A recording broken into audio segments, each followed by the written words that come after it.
some safety goggles as well.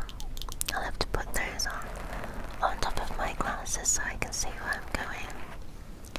And I'll also have to wear some side safety shoes with extra traction.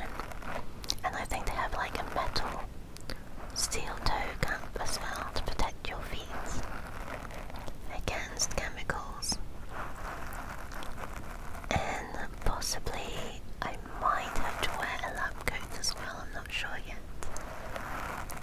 But I'm looking forward to that because it's not often that we get to see the operations and see where all of the chemicals are stored and where they are mixed and where people do the analysis with the chemicals. We often just see the office and walk past all of the parts where they prepare the goods for shipment. So, because we have to do the site safety tour and wander around site, I think it'll be a good idea. A good idea to actually cut my nails in case I have to do any physical work. If you are a member of my Patreon, you might have seen the post where I mentioned that I am also a first aider. First aider. So, I just provide basic first aid to anyone who has been injured. So the place where I work now is a little bit scary, I suppose, because some of the injuries that can happen with these dangerous chemicals can be quite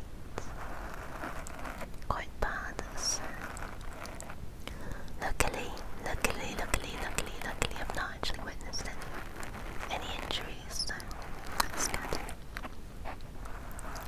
But I was a first aider in my last few jobs as well, and I've always fancied getting my certificate renewed and also learning more aspects about first aid and how to offer it on a higher level. So yeah, I decided to get my certificate renewed about this time last year, and now I am one of the qualified first aiders at work.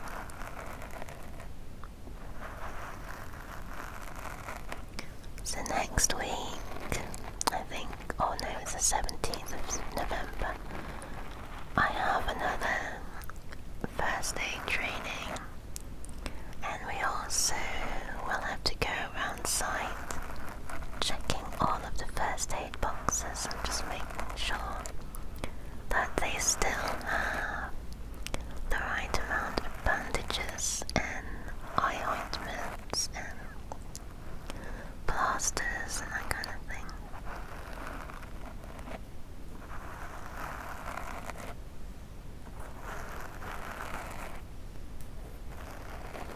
So, my more recent whisper ramble that I filmed not long ago was quite a serious whispered ramble. I normally don't like to talk so candidly about the things that I struggle with, but I just so happened to be ripping away some papers that were from my past, so I thought I would just chat about the things that I struggled personally with, but I'm not going to do that in this video. This is going to be a more light-hearted whisper ramble. So, I think this time last year, for my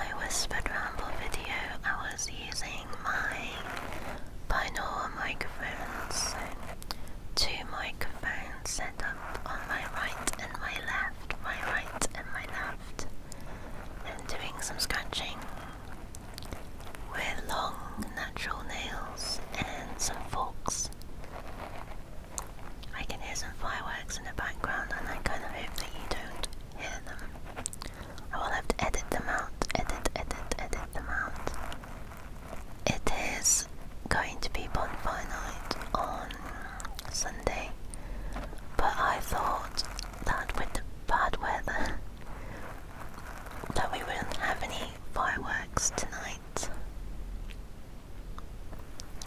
But it sounds like I was wrong. Hopefully I'll be able to edit out the fireworks and you won't be able to hear them. Oh well. So yeah, it's actually been about a year, I think, since I've used my binaural microphones in a video. I know that you have seen a couple of uploads from me with those microphones, but they were actually filmed last year. And then they were channel members exclusive, so I didn't have them available for everyone to see. So it's quite sad really, the reason why I stopped using that microphone. I was filming a video with some very tingly crinkly tape sounds and it sounded amazing. But then I realised that it stopped recording while I was filming.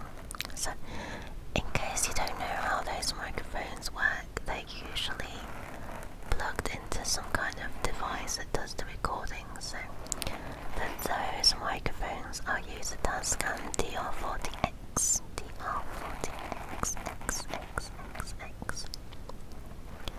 And I have been noticing some problems with that microphone.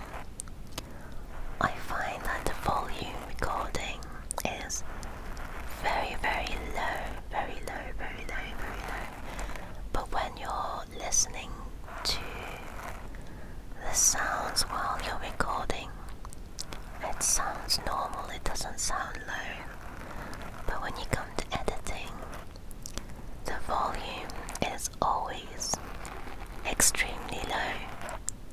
I do find that you can increase the volume by adding the compression and also increasing the volume before you do that, like increasing the gain. But still, for some odd reason, the volume is still very low, so I don't always like using that microphone. And then that time, it just sounded like it was going very well. The volume was loud enough, the sounds were super tingly, and then I got an error message on my Tascam that said it wasn't able to save the file or render the file or something like that. And then I lost my file. I wasn't able to recover it. And I read somewhere that the Tascam DR40X can have issues with saving files because of a memory card error or something. And the way to resolve that issue is to update the software and also get a new memory card. But I was actually not very sure how to update the software because I plugged it into my computer and it didn't do anything. So it's been about a year since I've used that microphone, but I'm going to have another try with it soon and just see if I can update the software, and also I might see if I can just mess around with the settings a little bit and try and get them so the volume for recording is a bit louder. If you are an ASMR creator yourself and you're watching this video, and if you use a Tascam DR40X, then please feel free to leave any comments down below with tips on how to use it.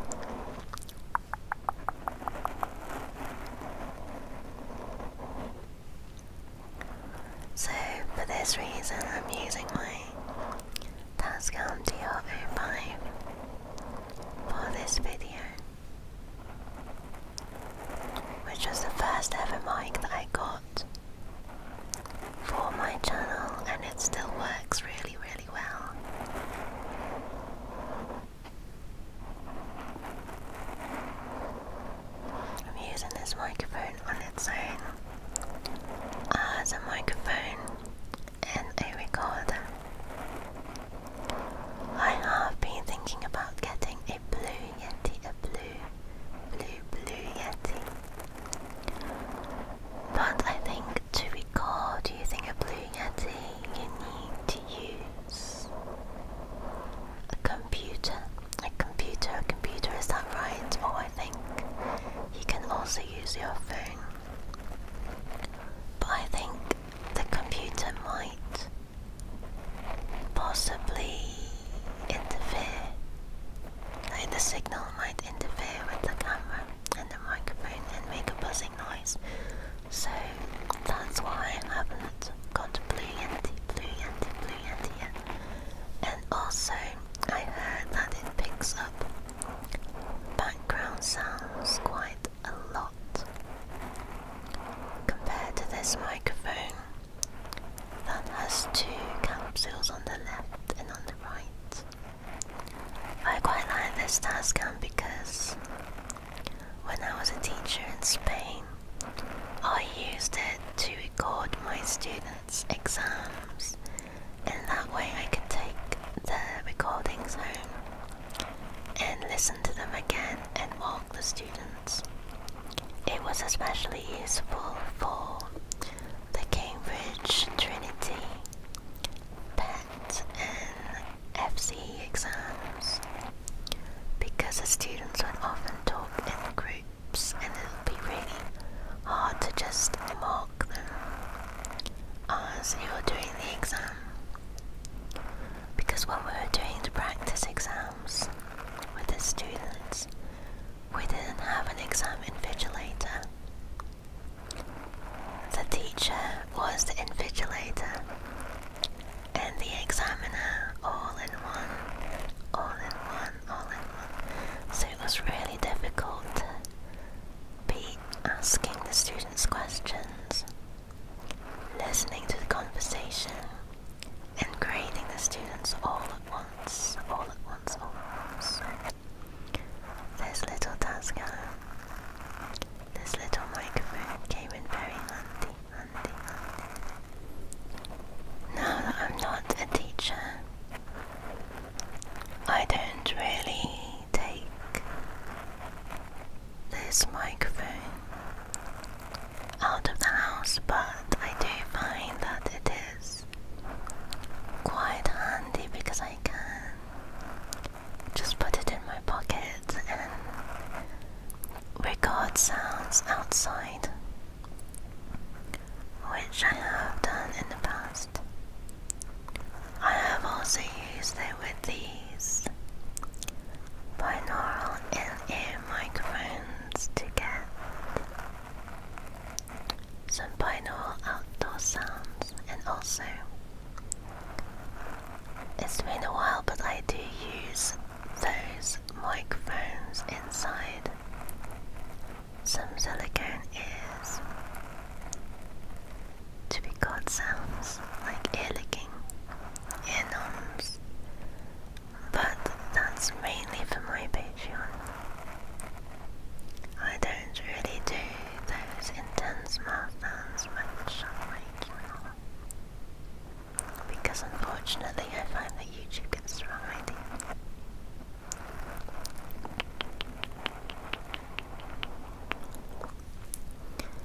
So, I went to Spain recently and I do have some videos that I need to film. Some of you on my Instagram said that I should make a video with my phone